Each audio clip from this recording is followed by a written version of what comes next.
Good afternoon, Ma'am Babe. Saan po kayo ngayon, Ma'am? Sa Davao po, DJ.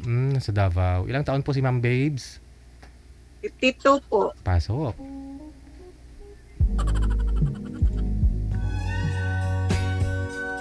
Digital Lovers. 52 years old. Biyuda po, Ma'am. Yudang buhi. Biyudang buhi. Patay na sa iba. Hiwalay. Okay. Ilang taon na po kayong hiwalay? More than 20 years. Oh, tagal na. So, mga 30 plus pa lang kayo the time. 30. Mm. Hmm. Oh, ba't po pala kayo naghiwalay nun, ma'am? Sa batang murang edad, mahirap po mawala yung isa't isa, di ba? Oh, pag medyo bata-bata pa ho kayo, parang kung saan yung isa, doon din yung isa. Oo. Ano, DJ, may ano naman, may iba naman siyang pamilya. Ah, okay. Nung magkasama pa lang po kayo, ano na, parang malabo na. Siguro kay Siman man. Ah, kaya pala. Oo, malayo. Parang nasanay ka na rin na kahit mawala siya kasi lagi naman siyang wala, no? Oo. Nung araw kasi pag, actually, gusto ko rin maging seaman, mami. Kasi may kilala akong seaman. Mayaman, tapos maraming chicks. Sabi ko, may pera, malaki bahay. Pangarap ko talaga maging seaman. Sabi ko kasi walang nagkakagusto sa akin. Oo, kasi pangit nga ako. Sabi ko kung seaman ka, hindi naman kagwapuhan yung kilala ko na yun. Sabi ko maraming chicks. Sa bulsa kasi yun. Ah, sa bulsa ba? Oo. Oo. Yun nga eh. Doon ay ibis. Oo. Marami talaga magagawa yung pera, ma'am, no? Oo. Kaya maraming chicks. Maraming chicks. Yun pong nangyari sa mister mo. Maraming chicks. Siguro kay may ano naman siya ngayon. May partner naman siya ngayon. Pero yun po yung time na naghiwalay ho kayo. Yun po yung rason dahil marami siyang mga babae, ganyan. Siya talaga nag-ano sa amin, Nang iwan.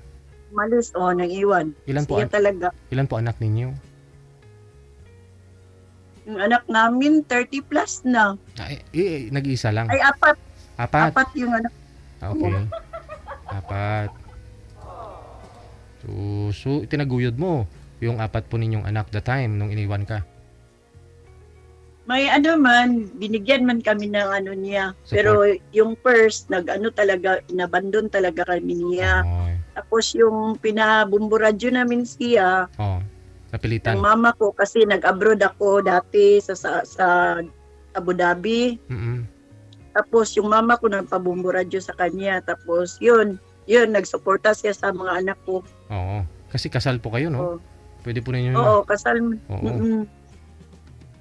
Pero kung tutuusin, kinasal kami parang 17 years old ako, pero dinaya lang yung edad. ano, kasi matanda na yung asawa ko. Oh, 17 ka the time. Siya mga ilang taon na? 29 siya that time. Okay. Mm. So nagkaroon po kayo ng apat na anak. Pag umalis siya, buntis ka. Pag bumalik ka, nanganak ka na. Oo, yung bumalik siya. Pero yung isa DJ din, hindi yun ano na niya anak. Yung 8 years na kami nagkahiwalay, saka pa ako nagkakita na ano. Nagkaroon po kayo ng bagong kasama. Hindi din. Binuntisan lang din ako. Kasi may asawa man. Okay. Di po ba naghiwalay po kayo ng seaman? 3 po anak ninyo, iniwan kayo. Oo. Aha. Tapos nag-abroad na po kayo after. Oo, nag-abroad. Siyempre, bata pa po kayo. Tapos, yun na, yung eskwela na yung mga anak ko ng elementary hanggang high school. Oo. Kasi inano ko man sa agency nila, kaya nalaman ko man na doon siya nga agency. Nagsupport. Tapos tinawagan ko yung agency nila, yung crewing manager. Oo. Saka pa siya nag-ano na, daw, bigyan niyang allotment yung mga anak ko. 3. So, Okay. kanya-kanya sila ng ATM. Aba, hindi mas maganda, no? So ngayon, nag-abroad ka na. Yung mga anak ko DJ na tapos yung 3. Oo. Natapos niya, tapos binayaran itong bahay namin. Okay lang. Hindi naghiwalay na po kayo, ma'am. Nag-abroad po kayo. Naghiwalay kami talaga. Matagal na talaga kami. Sino pong nakabuntis sa inyo na nagkaroon po kayo ng anak? Yung nag-ano ako sa Maynila, nagtambay, pero taga Mm. dito rin ang taga Ala. Davao din ang lalaki. Hmm.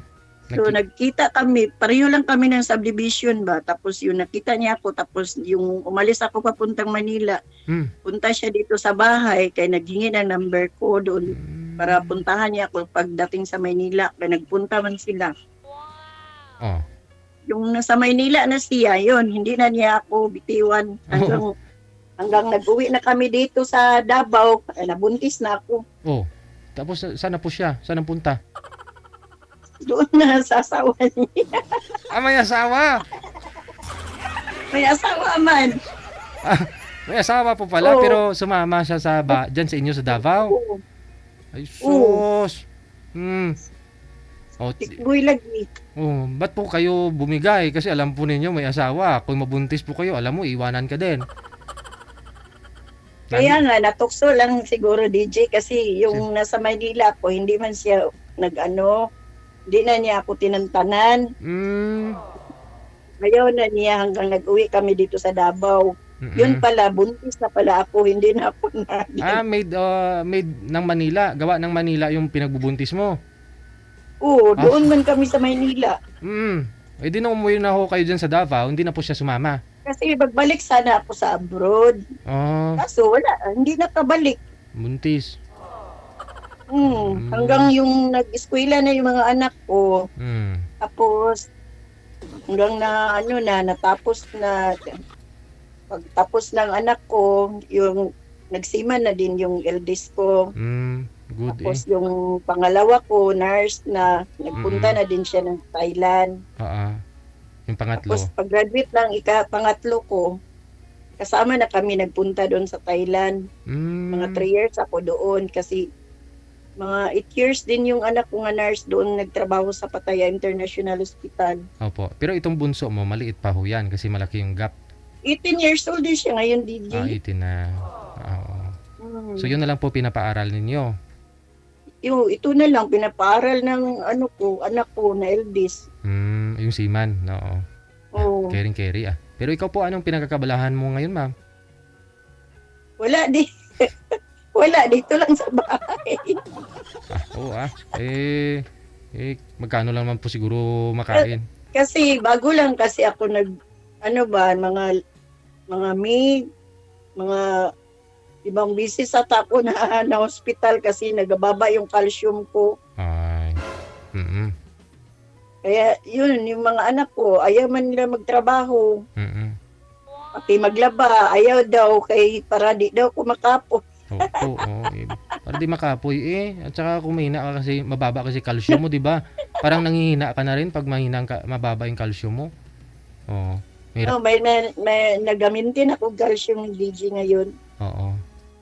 Kasi naoperahan man gud ako last 2009 Oo, sa thyroid. thyroid.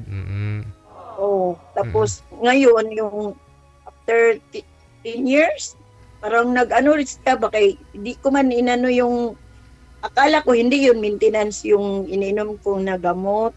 Sa thyroid. Yun pala, maintenance pala yun. Tapos on and off ako nagainom. Parang nag-active siya ulit, DJ ba? Hyperthyroid po ba? Hyper? Oh, hyper. Oo. Actually ako meron, ma'am, ha. Meron din naman ako. May maintenance ako sa thyroid dahil sa radiation, number 1. Oh, yun dahilan. Pero hindi ko naman pinaopera, ma'am. Hindi man halata kasi hindi naman niya malaki. Pareho Hindi kayo siya sa pinsan ko, DJ, nag-radiation lang niya. radiation, oo. Pero sa Mas akin, okay yan na hindi magpa-opera Oo. kasi kung magpa-opera ka, marami ng para magdali ka lang masakit. Yes, Yun, oo. marami ka Mababa- ng mga ngayon. mababa kasi immune system mo, babagsak, di ba? Oo. Yun nga po, no. Sa trabaho din kasi, no. Yun isang dahilan. Sa hormones.